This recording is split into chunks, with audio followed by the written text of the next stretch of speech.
Hey guys, officially welcome to HPTV Live today. Uriel came here with you, and we are recording now. So if you're watching the replay on this, awesome. Now, last week I have to apologize. I was on a plane to Barbados, and I forgot to let you guys know that there was no live hangouts on Wednesday. So I'm back, and today we're talking about kind of a bit of a reality check. Do you have a business or a self-made job? Now, before we jump into that, I just want to make sure that the feed is coming across okay. So if you can let me know in the comments that you can see this and hear this, if that is okay, that would be awesome. Because the last time we did this inside the group, it was a bit funky, it was a bit choppy, but it seems like it's coming across okay now. So I'm just going to assume that we're good to go. And there we go. So again, I'm doing these inside the group now because I just find that I want to just kind of keep it specific to the healthpreneur audience and not everyone necessarily on all of my friends on my fan page or my personal profile page, I should say, on Facebook. So, do you have a business or a self-made job? So, here's the thing. A lot of us get into business because we want more freedom. So freedom in the sense of time, freedom in the sense of being able to spend time on our own with our family in relationships that we want to be in. We want to make more money, obviously. So there's really a couple different freedoms that we're after. There's a freedom of time, freedom of money, and the freedom of relationships. And that's something that you cannot get as an employee.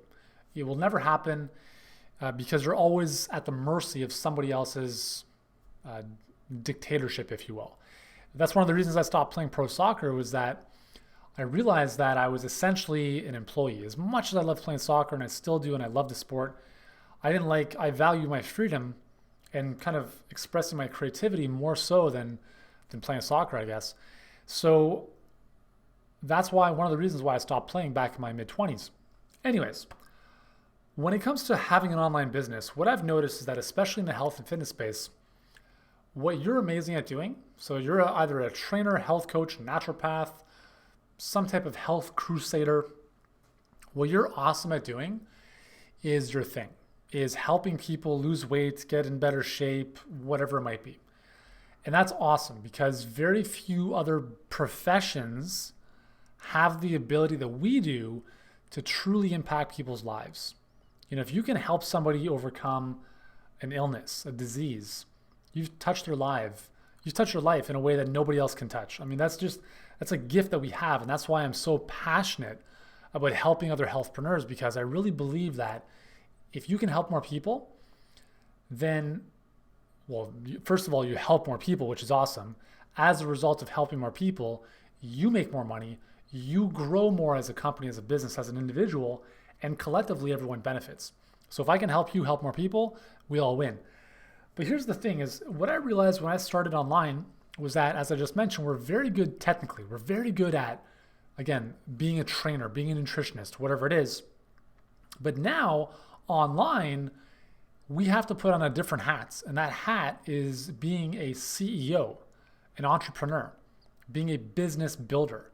That's a very different skill set than I'm going to develop a program for somebody to lose weight.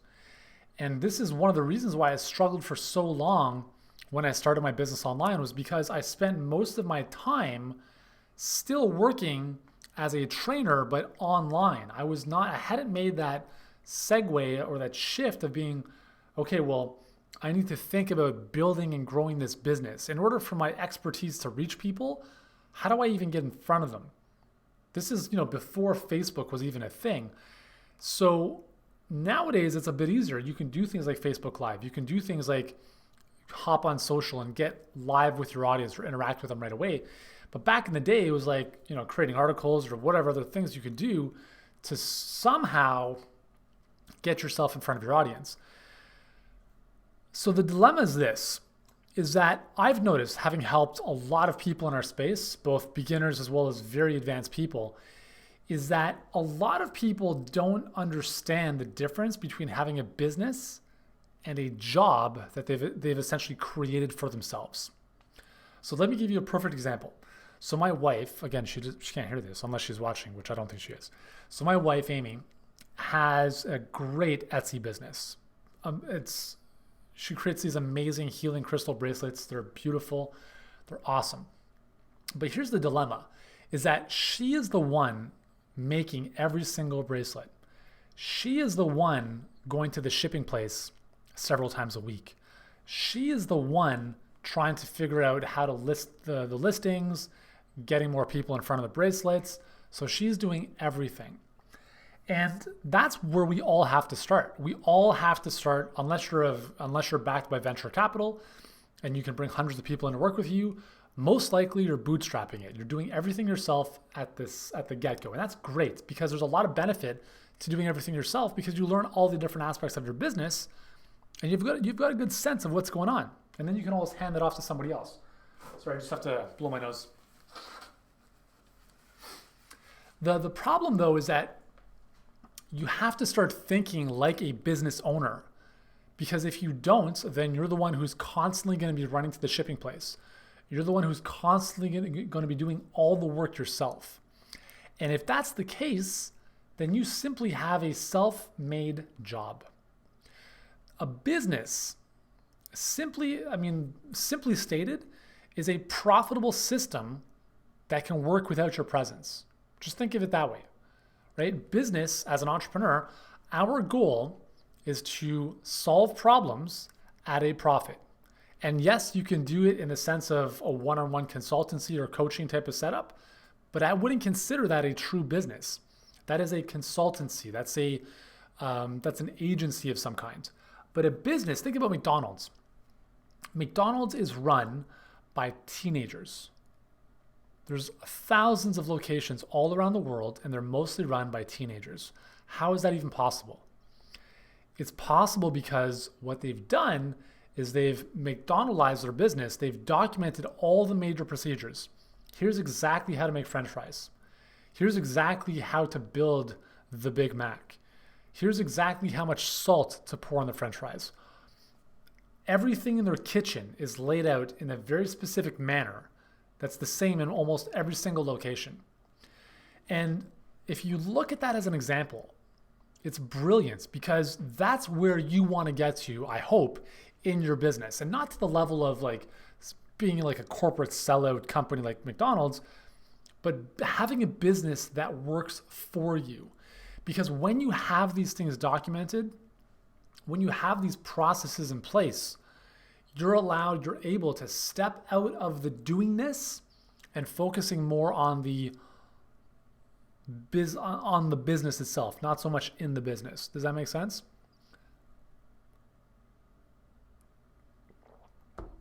So I want you to ask yourself a question. What happens, or what would happen if you are not in your business? So if you decided to take a week off from your business, a month off from your business, what would happen? Just think about that for a second, or you can let me know in the comments. Does your business continue growing? Does nothing happen? Does it stay the same?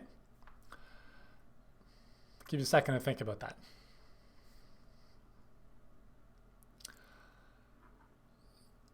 Okay, so I'm going to assume for a lot of people, the answer to that question is that if they're not present in their business, either stuff stays the same or nothing happens.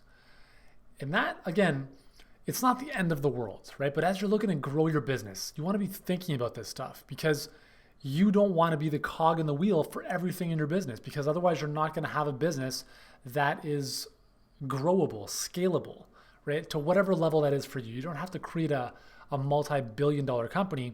Maybe you just want to have a comfortable life. Maybe you want to build a multiple million-dollar business. Maybe you want to have an empire, whatever it is for you. But whatever level you need to get to, the only way you're going to be able to get there is by creating these systems around you that you can move yourself out of the process and move up. So what happens if you're not there? Okay. So again, I'm just going to allude back to the fact that I was able to take 2 months off this past summer because of the fact that I have a business that is set up in such a way that I have very little involvement with it. My health business, I spend about 10% of my time on, and that's simply for stuff like this video. That's it. And strategy. Otherwise, I don't do anything. But that wasn't always the way. I was like literally grinding away for years before I ever started thinking about this stuff. And that's why I want to give you guys this kind of higher level thinking, because I know what it means I understand there's a time and place to do the work, to put in the time. You have to do that. But if I can get some seeds planted in your mind to start thinking about maybe I should be doing a little bit more of this now, so that down the road it's going to pay itself back, right? It's literally, you're investing in your business in a way where you're building systems and documented procedures that pay themselves back to you in the future. So a simple way of doing this is this. When you do something more than once, that is a process. Okay, so anything you do more than one time is a process. And whenever you have a process, I'm going to encourage you to step out of that process for a second and document step by step what's involved in that process. So I'll just use the example of my wife for a second. So we've talked about, can she get somebody else to take the bracelets and go to the shipping place? Because, let's say it takes up about 3 to 4 hours of her week. That's a lot of time that she could be doing other things. Yoga, working out, something else in her business, playing with the kids, making food, whatever. So there's always going to be obstacles. There's always going to be challenges. So for her, it's like, well, there's a very specific way that I have to set up the tracking codes and printing the receipts at the shipping place. I don't know if somebody else can do that. Well, somebody else can do that. No matter what it is in your business, somebody else can do it. You just have to step out of the thing and look at it from an outsider's perspective and look at, okay, here's the first thing I do. The first thing I do here is this. Then I do this. Then this happens, and then this. So it's a step-by-step process. And you want to write this down as specific as possible, assuming the person reading this or going through this has no idea what you're talking about. So if I were to create a process for my 5-year-old, who's almost 6, to post one of my articles on my blog, okay, what would I do step by step? What would have to happen? Okay, log into the blog. Okay, great. What's the URL? What's the login? Second, go to left-hand column, hit add new post. Okay, step 3, in the editor, copy and paste the document into the editing field. Literally step-by-step granular detail. And the reason no one does this, or very few people do this, is because it is friggin' exhausting minutia. Okay? I don't like doing this more than anybody else. But the thing is, once you've done it once, it's done. So I would encourage you, when you're doing any kind of repeatable process, is just step aside for a second and ask yourself, what am I doing step by step here? How do I document this? Because once you can document this, you can give it off to somebody else to do. Now, along these lines, we're actually going to be launching, I'm not too sure the name, it's probably going to be Healthpreneur Academy in the new year. And Healthpreneur Academy is basically going to be all these different processes that we use in our business, I'm going to give you. So it's as if McDonald's gave you the recipe for how to create a Big Mac, how to create the perfect French fry, how to whatever it is you want to do. In our business, here's the process for Pinterest. In our business, here's the process for LinkedIn. Here's the process for guest posting. Here's the process for X, Y, and Z. Step by step by step, every single month, I'm going to give you guys a new process that you can deploy in your business, and you don't have to reinvent the wheel. Follow the recipe. So if that's valuable to you, let me know, because I think it's super valuable, and it's a question that a lot of people continue to ask me is exactly how do I do this? And the exactly how do I do this is the standard operating procedure. That's the documented process that we're talking about here. So in your business, think about this. If you're a trainer developing programs for people, how do you do that? This is an interesting discussion. How do you document creativity? Think about that. How can you document your creative process? Because creativity is almost like an on-the-fly, intuitive type of every case is different type of scenario, and that's awesome. But I'm also going to challenge you to think about this. If you're developing a training program for somebody, let's say you're training clients online, which again is simply trading time for money to some level, how can you document that process? How can you document the way you create a program so that you can, for instance, hire an intern from the local college who's learning about how to become a trainer, and they can create the programs for you along your guidelines. And this is how you can start scaling, for instance, an online training business. Or if you are doing one-on-one consultations or coaching calls with people, how do you create a unique method so that every call, every person you work with follows a specific path that is identical? Obviously, there's obviously some nuances, but instead of reinventing the wheel every single time you get on a call, here's the path, here's my unique method, here's my process for taking you from here to here, or from here to here. I guess that'd be better, right? Because when you do that, now you have a process that becomes teachable to other coaches who can then work within your methodology.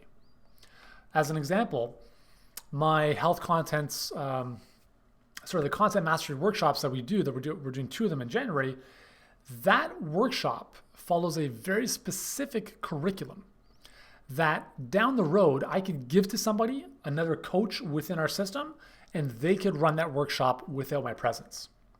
But it's very tough to do that if I just show up at the workshop and just do things on the fly, right? Obviously, there's going to be some things that I add to the curriculum that is my own flair, my own thing, but I can't teach off the cuffness, right? You can't delegate off the cuffness. So I know I'm kind of beating a dead horse here, but if you want to move from having a job that you've created for yourself to having a business that works independently of you, you have to start to document stuff and you have to start creating systems around this. The other thing I want to finish with is that there's a big difference between employees and entrepreneurs. Entrepreneurs are always willing to invest in themselves and in their business. They're willing to go to seminars, workshops, buy books, buy courses, get coaching, because they understand the value that all business growth first starts with personal growth. That you cannot grow your business. The limiting factor in growing your business is yourself, is your mind, is what you know, what you don't know that's holding you back. An employee, on the flip side, is somebody who's like just doing the bare minimum to get a paycheck and sees no value in investing in themselves. And I've spoken to a lot of people who think they have a business, but for financial reasons or whatever other reasons, don't see the value in investing in themselves or their business, and somehow expect that their business is going to get to wherever they want to get it to. And I say this because I spent 3 years thinking like an employee, thinking like somebody else is going to make this happen for me somehow. And then I realized that's not going to happen. I have to take responsibility for my own results. And as a result, I'm going to invest in coaching, proper structure, proper guidance, getting in front of more people. And that was a massive, massive shift in my business several years ago. Since that time, I've invested probably more than $200 and some odd thousand on my own coaching, masterminds, all that stuff. And every single time, it always pays itself off. As an example, when I invested $25,000 to be part of the Genius Network, which is Joe Polish's 25K group, at the time, I made so many great relationships out of that they still continue to pay dividends in the sense of relationships as well as business that's done back and forth. But one specific relationship led eventually to me signing my first book deal. And as a result of that book, which is right here, The All Day Energy Diet, as a result of that book, I was able to sign another 2-book deal. And when I look back at all this stuff, that initial investments in that mastermind yielded almost a 4,000% ROI. And I'm just talking financially. I'm not even talking about the relationships that I built, all the stuff, the knowledge and skills that I acquired. I'm simply talking dollars to dollars. So never underestimate the power of investing in yourself and your business, because every single time you do, you're going to learn new strategies, you're going to learn new systems, you're going to learn new ideas, new ways of thinking that you previously didn't know. And when you get that, that becomes an unfair advantage to moving your business in the forward direction that you want to move it to. So those are a couple of the distinctions between an employee and an entrepreneur, between having a business that works for you as opposed to having a self-made job that you are a slave to. Invest in yourself, invest in your business, spend, let's call it 1 day a week, working on your business, documenting processes, step by step. How do I do this? Step by step. How do I do this? Save it in a Google Doc. Have all of your Google Docs as your kind of manual of how you run your business. And then when you bring people in, you can say, hey, listen, you're responsible. I want you to do this. I want you to run this process. I want you to run that process.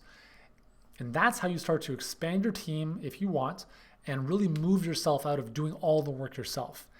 All it takes is a question, is to ask yourself, how can I get somebody else to do this for me and have them do it better than I can do it myself, so that I can free up my time to spend on doing stuff I really love to do that energizes me. Maybe that's not stuff in your business, perhaps. Maybe that's just taking a walk with your dogs like I do. Or maybe it is stuff in your business that you'd rather be doing instead of all the stuff you're doing. Okay? So that is it for today. I want to thank you for joining me on this episode of HPTV Live. Again, we're here inside the Healthpreneur Group every Wednesday, 1 p.m. Eastern, unless for whatever reason I'm on an airplane. And again, if you miss any of these episodes, we'll be reposting the replays on the blog at healthpreneurgroup.com. So be sure to check that out. The link will be below this video. I want to thank you guys for being here, for watching the replay. Remember, think like an entrepreneur, somebody who creates value for other people, who solves problems at a profit, and start documenting your business starting today. Okay? I'll see you next week.